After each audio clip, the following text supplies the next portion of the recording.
하나님의 말씀을 봉독하겠습니다. 역대하 13장 13절에서 18절까지의 말씀입니다. 구약성경 672면에 있습니다. 역대하 13장 13절에서 18절까지의 말씀을 봉독하겠습니다. 여로보암이 유다의 뒤를 둘러 복병하였으므로 그 앞에는 이스라엘 사람들이 있고 그 뒤에는 복병이 있는지라. 유다 사람이 뒤를 돌아보고 자기 앞뒤의 적병으로 말미암아 여호와께 부르짖고 제사장들은 나팔을 부니라. 유다 사람이 소리 지르매 유다 사람이 소리 지를 때에 하나님이 여로보암과 온 이스라엘을 아비야와 유다 앞에서 치시니 이스라엘 자손이 유다 앞에서 도망하는지라. 하나님이 그들의 손에 넘기셨으므로 아비야와 그의 백성이 크게 무찌르니 이스라엘이 택한 병사들이 죽임을 당하고 엎드러진 자들이 50만 명이었더라.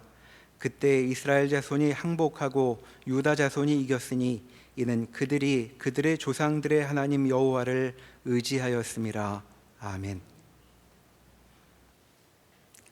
역대기는 유다 왕들의 역사를 담고 있습니다. 역대하는 솔로몬 통치부터 시작해서 나라가 분열될 때 왕인 르호보암부터 그리고 나라가 망할 때인 시드기야 때까지 이야기를 담고 있죠. 근데 왕들의 통치는 역대기만이 아니라 이 책 말고도 열왕기에서도 우리가 읽을 수 있습니다. 자, 순서상 이 두 책이 붙어 있기 때문에 이어서 읽으면 내용이 반복되는 느낌을 갖게 되기도 합니다. 그래서 같은 이야기를 굳이 또 이렇게 읽어야 하나 하는 생각도 들고, 그래서 성경을 급히 통독하는 때에는 역대기를 이제 괄호로 묻고 넘어가기도 하죠. 그런데 이 같은 때 왕의 기록이라고 해도 열왕기와 역대기를 비교해서 읽어보면 역대기가 좀 더 내용이 긴 경우들이 많이 있습니다.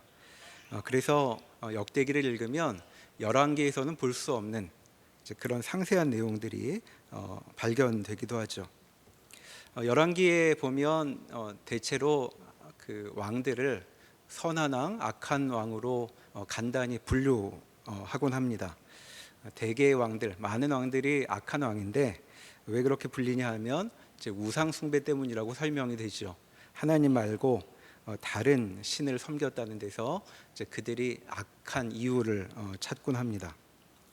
자, 그런데 이스라엘 북왕국 이스라엘이든 남왕국 유다든 어떤 왕들을 보면서 저 왕이 악하다, 그리고 악한 이유는 우상 숭배 때문이었다라고 말하면 틀린 말은 아니지만 너무 요약적이어서 무슨 내용인가 잘 알기 어려울 때가 많이 있습니다. 자, 우리도 다 죄인이지만 다 다른 방식으로 죄인이죠. 그리고 우리 모두 구원을 받은 공통점을 갖고 있지만 구원의 과정은 사람마다 다르기도 했습니다. 바로 이런 차원에서 우리가 열왕기에 더하여 역대기를 읽을 수 있는 이유를 생각해 볼 수 있죠. 자, 역대기는 열왕기가 한 이야기들을 그대로 반복하는 것처럼 보이지만 역대기를 통해 유다 왕들의 좀 더 구체적인 면모를 확인할 수 있게 되기 때문입니다.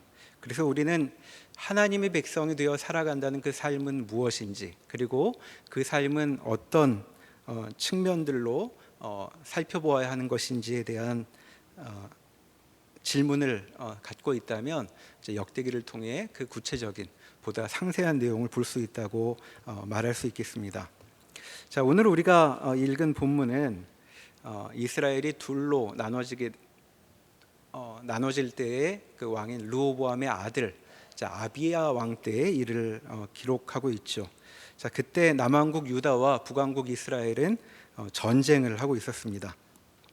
13절에 보시면 북왕국 여로보암이 훌륭한 전술을 구사했던 것 같죠. 자, 유다와 맞서면서 유다군 뒤쪽에도 복병을 배치해 두었습니다. 자, 함정에 빠진 유다군은 이것을 전혀 알아차지 못했던 것 같죠. 14절에 보니까 그들은 자기 앞뒤의 적병으로 말미암아 여호와께 부르짖고 제사장들은 나팔을 불었다라고 되어 있습니다. 군대다워 보이지 않는 모습입니다. 군인들인데 싸우지 않고 울부짖고 있죠. 자, 15절에도 이런 모습이 강조되어서 유다 사람이 소리 지르매라고 되어 있습니다.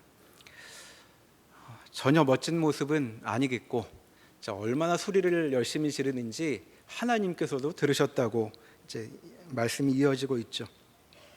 자, 하나님은 유다의 이런 허둥지둥하는 꼴을 불쌍히 여기시고 이렇게 행동을 하십니다. 자, 이어서 읽어보면 15절에 유다 사람이 소리를 지를 때에 하나님이 여로보암과 온 이스라엘을 아비야와 유다 앞에서 치시니라고 되어 있습니다. 자, 싸울 생각조차 못하고 소리만 지르고 있는 유다를 대신해서 하나님께서 직접 이 전투에 참여하신 것이죠. 자, 이렇게 하나님께서 개입하시는 바람에 북왕국군은 절호의 기회를 놓치고 맙니다. 16절에서 보듯 이스라엘 자손이 유다 앞에서 도망하게 되었습니다. 자, 유다 군대를 도간에 든 쥐처럼 만들어 놓은 것인데 오히려 이스라엘군이 도망하고 있죠. 자, 전술도 훌륭했는데 왜 도망치게 되었는가? 자, 그것은 16절에서 분명하게 말하듯 하나님이 그들의 손에 이스라엘 군을 넘기셨기 때문입니다. 전세를 잡았던 이스라엘은 항복하고 오히려 유다가 크게 승리하였던 것이죠. 자, 이 승리의 이유를 18절에서 이렇게 요약 정리하고 있습니다. 이는 그들이 그들의 조상들의 하나님 여호와를 의지하였음이라 하고 이제 이 사건이 마무리되고 있죠. 자, 이러한 이 전투의 전개를 보면 우리는 훌륭한 간증거리를 하나 보게 되는 것 같습니다. 큰 어려움에 처했지만 그때 하나님께 부르짖었죠. 자, 그랬더니 하나님께서 곤경에 처한 당신의 백성을 가엾게 여기시고 도우셨다는 것입니다. 자, 이 사건으로부터 우리는 신앙의 교훈을 이렇게 정리해 볼 수도 있겠습니다. 이렇게 하나님의 백성은 하나님의 힘으로 어려움을 극복하는 사람들이다. 자, 그러니 어려움에 처할 때면 우리는 하나님께 부르짖어야 한다. 자, 여기 보면 어쩔 줄 모르고 부르짖기만 했는데도 하나님께서 도우시지 않았는가? 우리 인생을 책임지는 분은 하나님이시니 그분을 의지할 때에 우리는 생각지도 못한 구원을 경험하게 된다. 이렇게 우리가 이 사건의 의미를 통해 우리의 삶에 적용해 볼 수 있는 것이죠. 자, 하나님의 백성의 삶을 보여준다고 말할 수 있겠습니다. 자, 그런데 가만히 생각해 보면 이와 같은 교훈은 이곳 아니라 성경 어디에서도 쉽게 발견할 수 있는 교훈이기도 하죠. 자, 이렇게 그의 백성을 가엾게 여기시고 그 부르짖음에 응답하시는 장면은 성경에 여러 군데에 널려 있습니다. 일찍이 출애굽 장면에서도 하나님께서 모세를 부르시면서 이들이 고통 가운데 부르짖는 소리를 들으셨다고 말씀하신 바가 있죠. 그리고 사사기에도 보면 이스라엘은 곤경에 빠질 때면 하나님께 부르짖었고 하나님께서 그들의 목소리를 들으시고 불쌍히 여기셔서 구원하신 일이 여러 차례 반복되고 있습니다. 자, 그러니까 이런 메시지만이라면 굳이 비슷한 사례를 반복하지 않아도 우리가 이미 다 알고 있는 내용 같죠. 자, 그러면 비슷해 보이는 이 역대기의 사건이 굳이 기록된 이유는 무엇일까?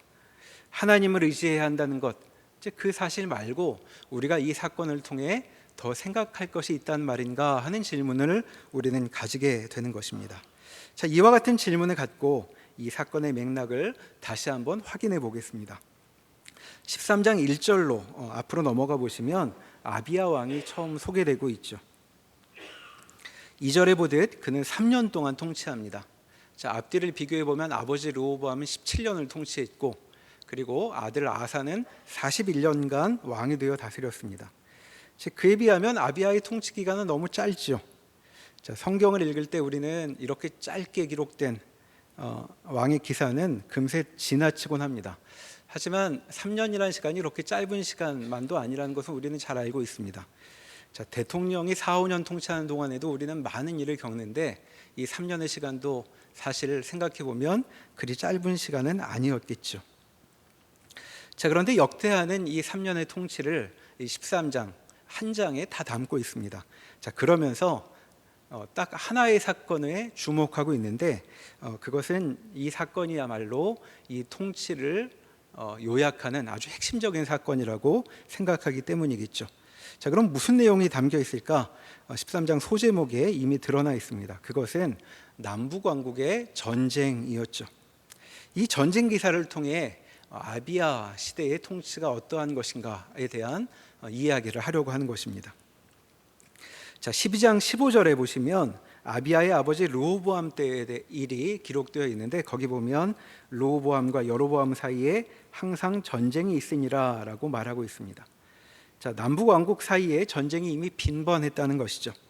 자, 둘 다 하나님의 백성으로 이루어진 나라였는데 서로 적대적인 태도로 세월을 보낸 것으로 보입니다. 자, 미움이 삶의 내용이 되는 것이었으니 이것을 보는 하나님의 마음이 어떠셨을까 하는 생각이 들죠. 안타깝습니다.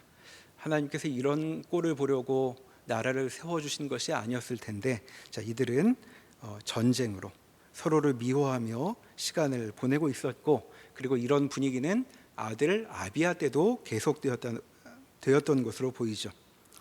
자, 다시 전쟁이 발발한 것인데 13장 2절 하반절부터 전황이 묘사되고 있습니다. 자, 3절에 양쪽의 병력이 나와 있죠. 남한국 군사는 40만 명이고 북한국 군사는 80만 명이라고 되어 있습니다.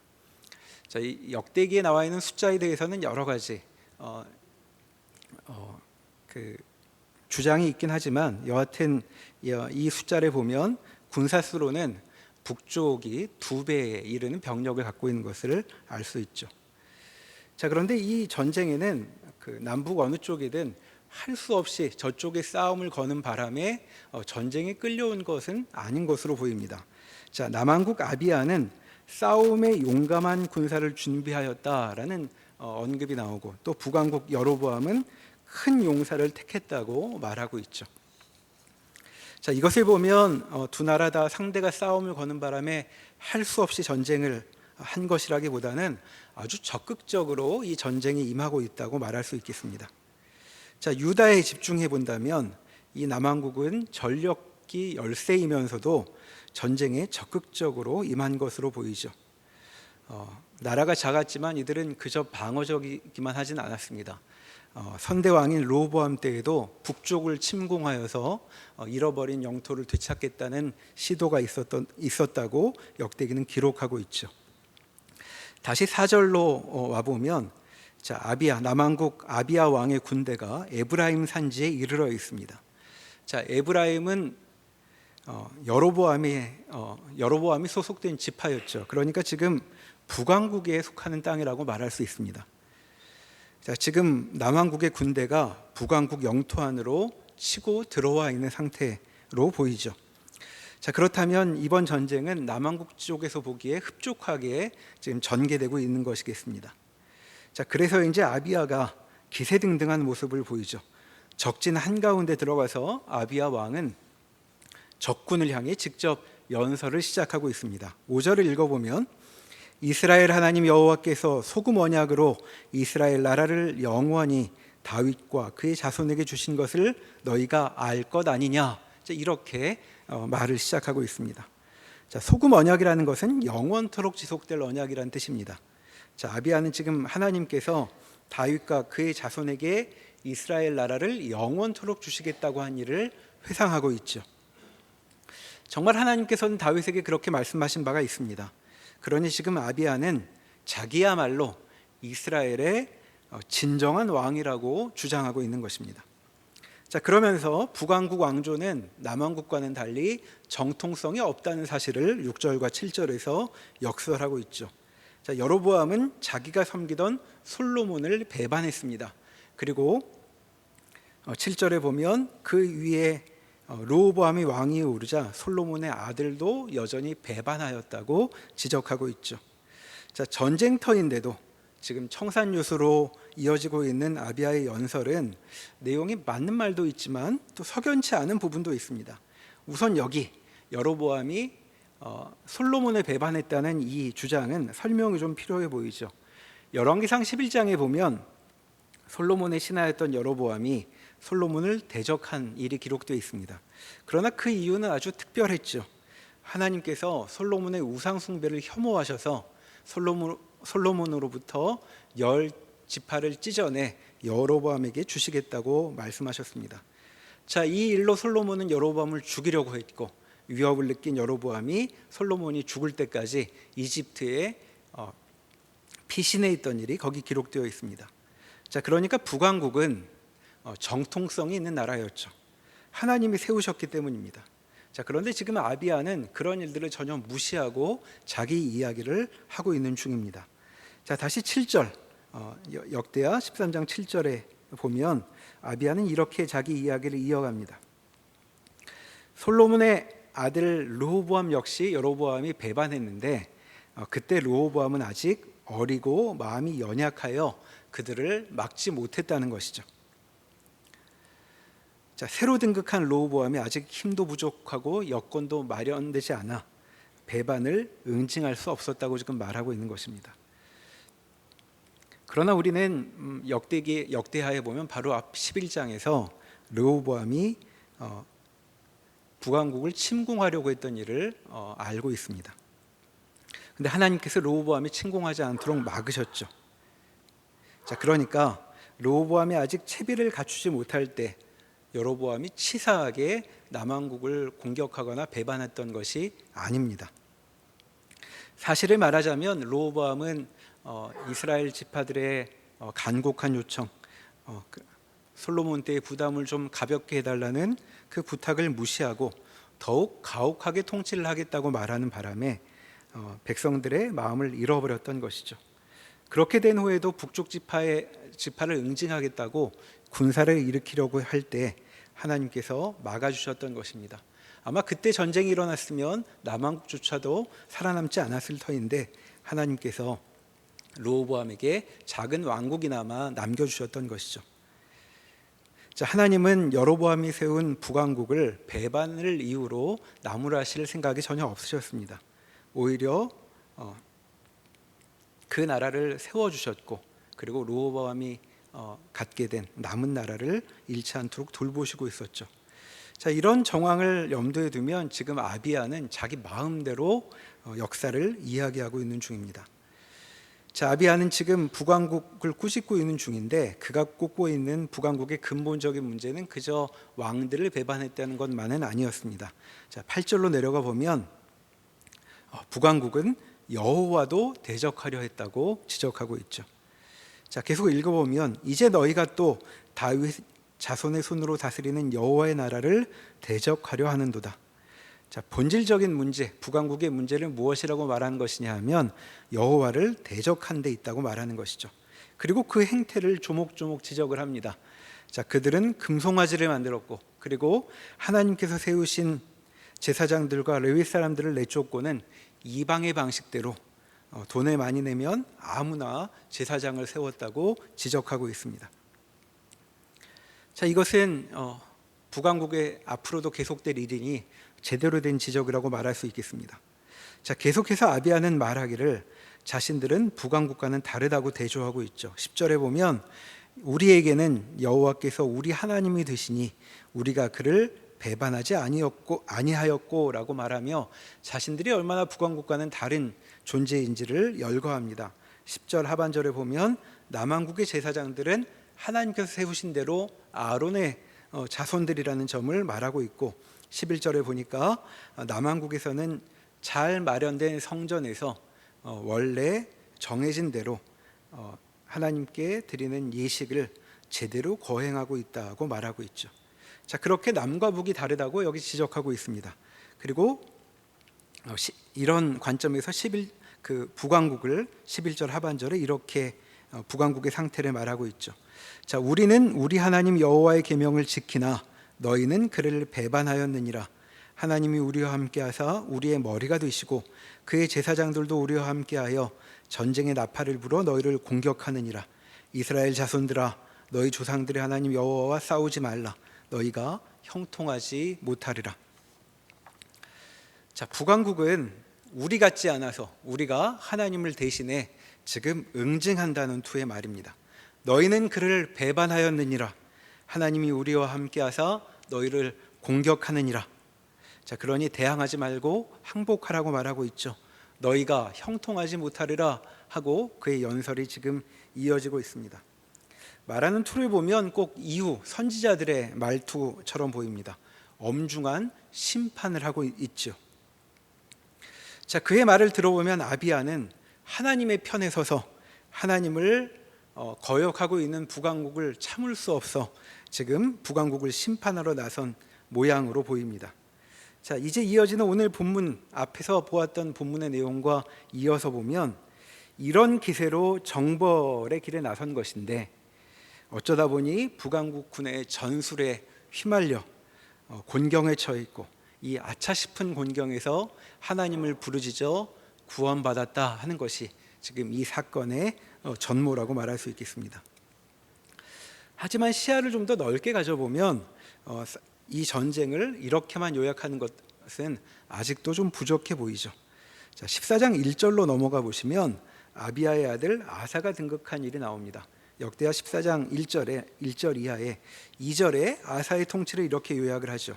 그는 하나님 여호와 보시기에 선과 정의를 행하였다고 말합니다. 그리고 3절부터 그 내용을 구체적으로 나열하죠. 이방 제단과 산당을 없애고 주상을 깨뜨리며 아세라 상을 찍고 유다 사람에게 명하여 그 조상들의 하나님 여호와를 찾게 하며 그의 율법과 명령을 행하게 하고, 또 유다 모든 성읍에서 산당과 태양상을 없애매 나라가 그 앞에서 평안함을 누리니라. 자, 아사가 행했다는 선과 정의란 여호와 하나님을 섬기는 일이었습니다. 자, 그러니까 지금 아사가 행한 일을 보면 그때까지 유다의 상황이 어떠한 것인지를 우리가 간접적으로 알게 되는 것이죠. 유다의 상황은 어떠했는가? 유다는 나라 곳곳에 이방신들을 섬기는 제단이 세워져 있던 모양입니다. 자, 그게 어느 때일까요? 아사의 아버지 아비야 시절의 상황이라고 말할 수 있습니다. 자, 이런 정황은 열왕기에 좀 더 자세히 언급되고 있죠. 열왕기상으로 한번 가보시겠습니다. 열왕기상 15장 9절부터의 말씀인데 구약성경 541면에 있습니다. 구약성경 541면 열왕기상 15장 9절부터의 말씀을 함께 보시겠습니다. 열왕기상 15장 9절부터 아사의 이야기가 나오고 있죠. 자, 11절부터 제가 읽어보겠습니다. 아사가 그의 조상 다윗같이 여호와 보시기에 정직하게 행하여 남색하는 자를 그 땅에서 쫓아내고 그의 조상들이 지은 모든 우상을 없애고, 또 그의 어머니 마아가가 혐오스러운 아세라상을 만들었으므로 태우의 위를 폐하고 그 우상을 찍어 기드론 시내가에서 불살랐으나 다만 산당은 없애지 아니하니라. 그러나 아사의 마음이 일평생 여호와 앞에 온전하였으며. 자, 여기서 아비야 왕 시절의 유다의 모습을 좀 더 구체적으로 알 수 있죠. 자, 그 시절은 여호와 하나님만 섬기던 시절이 아니었습니다. 그때에는 하나님께서 명하시는 삶의 원칙, 이를테면 10계명의 첫 번째 계명, 하나님 외에는 다른 신을 섬기지 말라와 같은 원칙은 전혀 사람들에게 관심이 아니었죠. 그런 원칙은 버려졌습니다.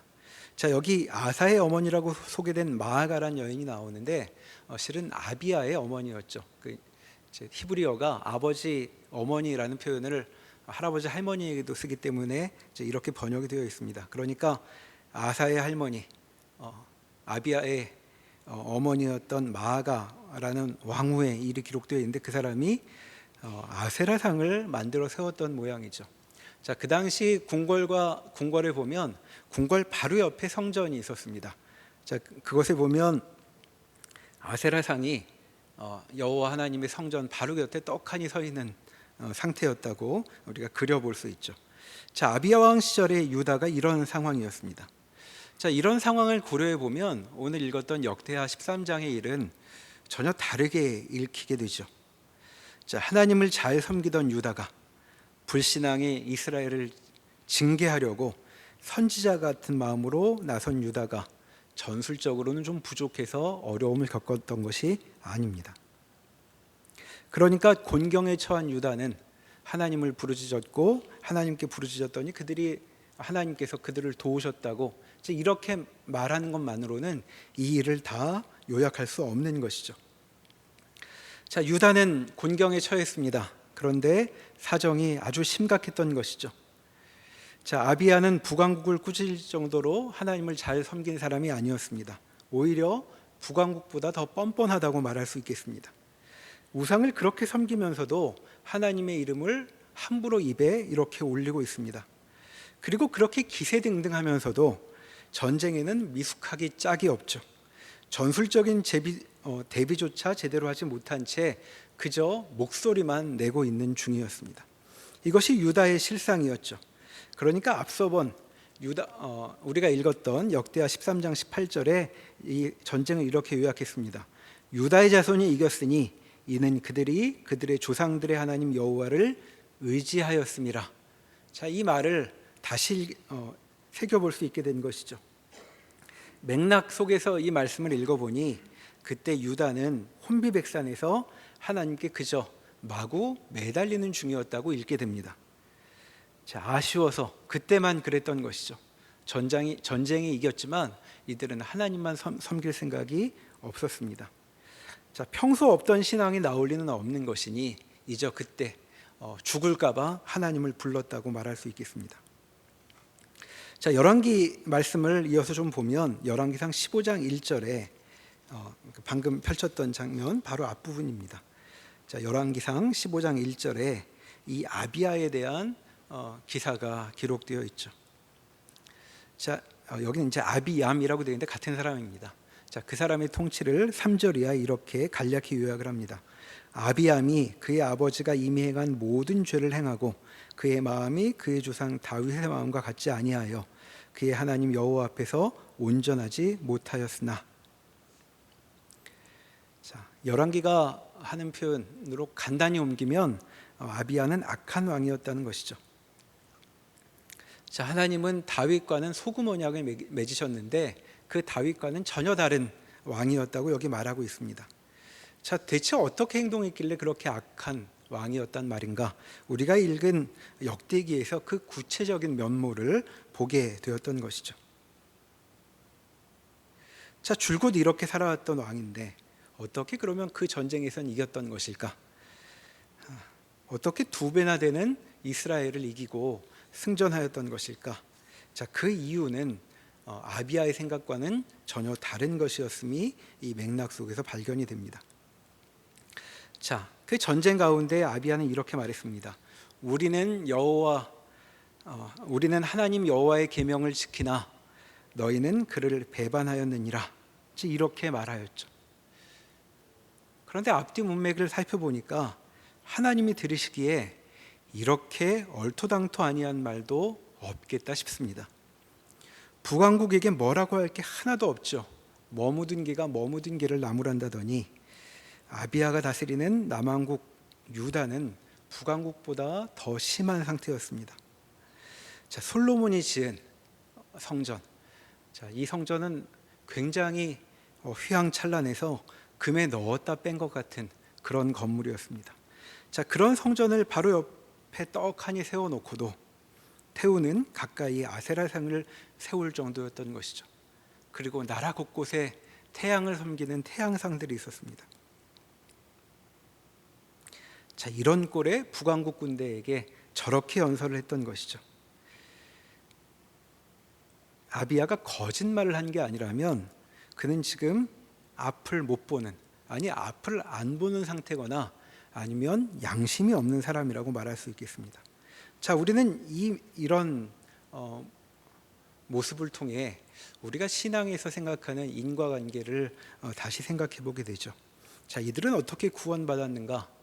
전쟁에서 자, 하나님께 부르짖었기 때문에 구원받았다고 함부로 원인과 결과의 관계를 생각할 수 없습니다.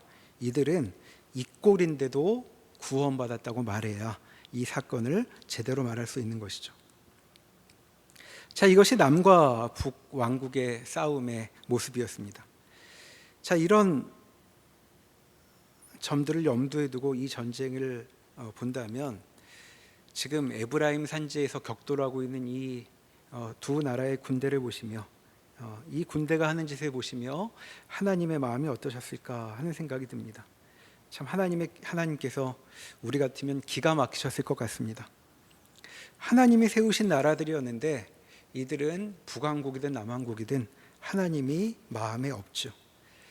하나님의 의도는 모두 무시한 채 이들은 다른 것에만 마음이 앞서 있습니다.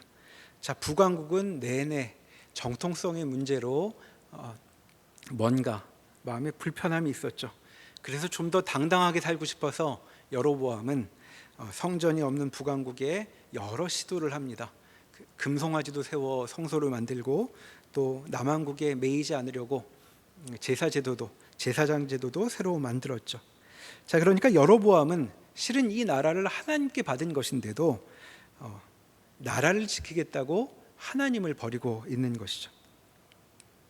그의 큰 관심은 하나님이 주신 그 나라를 지키는 데만 있었던 것입니다. 자, 이와 같은 부족함은 남왕국도 마찬가지였죠. 그들은 좀 더 당당하게 살고 싶어서 성전을 기반으로 해서 북왕국을 압도하고 싶어 합니다.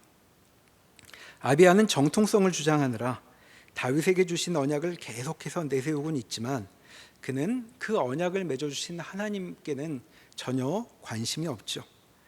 남왕국은 지금 성전이 자기 땅에 있다는 것을 근거로 어떤 자신의 행동도 잘못된 것일 수 있다는 그런 주의조차 하지 않을, 어떤 잘못된 행동을 할까 하는 주의를 기울이지 않을 용기까지 얻고 있습니다.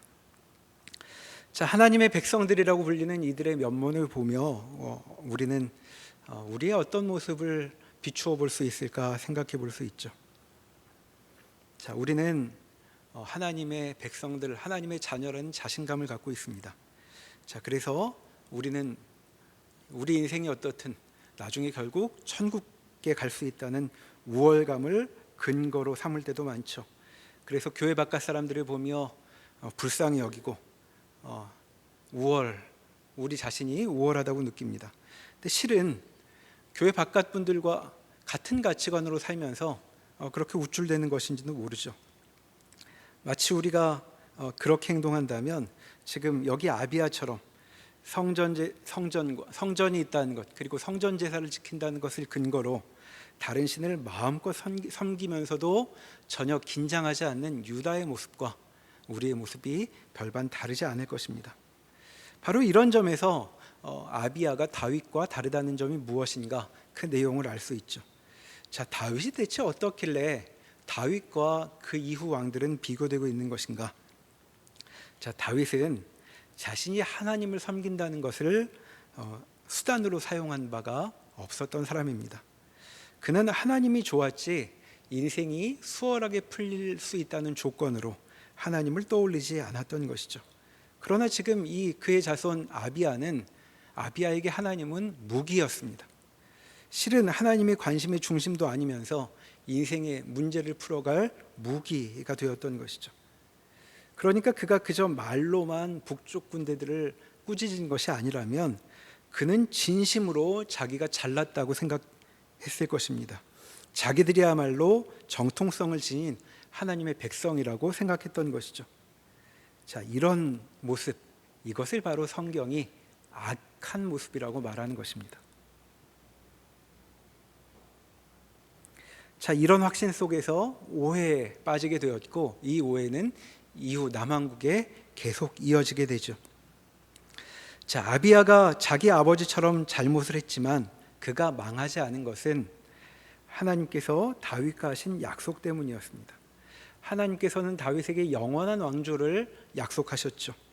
자, 그런데 이 약속을 잘 이해해야 합니다. 자, 약속이 이 왕조의 존속 근거가 되는데 이 하나님께서 주신 약속에서 중요한 것이 무엇인가를 우리는 다시 생각해 보아야 하는 것이죠. 자, 중요한 것은 하나님이 약속을 하셨다는 것이 아니라 하나님이 다윗 같은 사람을 좋아하셨다는 것입니다. 그래서 약속까지 하신 것이죠.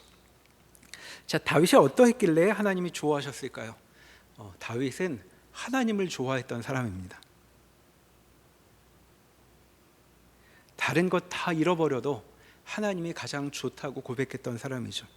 자, 그러니 그런 다윗에게 주신 약속에 근거하는 사람이라면 언약이 아니라 그 너머로 나아가야 했던 것이죠. 다윗 언약을 정말 그렇게 중요히 여겨 자기 자신의 인생과 번영의 근거로 삼기를 원하는 사람이었다면 그의 관심은 약속 자체가 아니라 다윗 같은 마음, 하나님이 기뻐하시는 것에 있어야 했던 것입니다. 자, 이런 점에서 우리의 신앙을 돌아볼 수 있겠습니다. 자, 우리는 어떠한가 한번 생각해 보면 좋겠습니다. 자, 우리에게 구원의 확신이란 말이 중요하게 강조되던 시절에 있습니다. 자, 그런 확신이 있어야 천국 간다고들 스스로를 점검했었죠. 그러나 중요한 것은 무엇일까요? 구원의 확신일까? 아니면 그 구원으로 우리에게 주어질 하나님과 함께하는 천국일까 하고 생각해 보아야 하는 것입니다. 달리 표현해 보자면 우리에게 중요한 것은 구원인가 아니면 구원을 주시는 하나님인가 하고 다시 물어야 한다는 것입니다. 아비야에게는 나라를 이어가게 할 것이라는 약속을 주신 하나님이 아니라 그저 나라를 주신다는 약속만 중요했을 뿐이죠. 그 약속을 붙들고 마음대로 살고 있습니다. 자, 아이러니하게도 그 약속의 삶의 근거를 두다 보니 삶은 오히려 하나님으로부터 멀어져 가고 있습니다. 자, 아비야는 뻔뻔스럽게 지금 이스라엘 군대를 향하여 연설했는데 이것은 약속받은 자의 뻔뻔함이라고 말할 수도 있겠습니다. 자, 그는 약속의 자손이니 당당하죠. 그런데 당당하게 하나님을 잊고 다른 신들로 나아가고 있습니다. 자, 열왕기하 15장 4절, 우리가 13절까지 읽었는데 4절 이하의 말씀을 이어서 보겠습니다. 그는 그의 하나님 여호와께서 다윗을 위하여 예루살렘에서 그에게 등불을 주시되 그의 아들을 세워 뒤를 잇게 하사 예루살렘을 견고하게 하셨으니 이는 다윗이 햇사람 우리아의 일 외에는 평생 여호와 보시기에 정직하게 행하고 자기에게 명령하신 모든 일을 어기지 아니하였습니다. 자, 하나님께서 왜 이스라엘에게 이스라엘 백성에게 다윗의 자손에게 잘해 주셨는가? 여기 다윗을 위하여라는 말이 나옵니다. 하나님은 다윗을 생각하시면 마음이 참 좋으셨던 것 같죠. 다윗이 좋으셔서 그와 언약을 맺으시고 그의 후손들에게 나라를 주셨습니다. 다윗이 참 좋으셔서 그의 후손들이 복을 누리고 있는 것이죠. 자, 그러니 정통성 있는 자손들이라면 하나님의 그러한 마음을 기억해야 했을 것입니다. 그것을 잊을 때 그들은 악하게 되는 것이죠. 하나님을 생각하지 않으면서도 내내 하나님이 자기 편이라고 주장하게 되는 것입니다. 자, 이것이 아비야가 우리에게 보여주고 있는 악한 모습이라고 정리해 볼 수 있겠죠. 그리고 이 이해할 수 없는 자신감이 이후 남한국을 내내 지배하는 나라의 정신이 되기도 했습니다. 자, 우리는 어떠한가 돌아보면 좋겠습니다. 우리도 그처럼 악하지 않으려면 우리를 향한 하나님의 약속을 넘어 약속을 주신 하나님께로 우리의 눈을 돌려야 하는 것이죠. 자, 우리는 우리 자손들에게 좋은 것들을 많이 물려주고 싶습니다.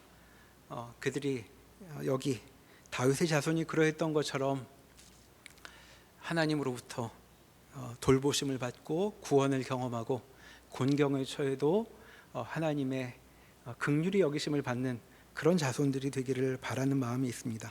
근데 그런 자손들을 두려면 하나님께서 우리에게 이런 마음을 품으셔야 하는 것이죠. 나는 다윗을 위하여라고 하는 마음이 우리를 향한 하나님의 마음이어야 합니다. 자, 우리의 마음은 과연 무엇에 있는가 돌아보면 좋겠습니다.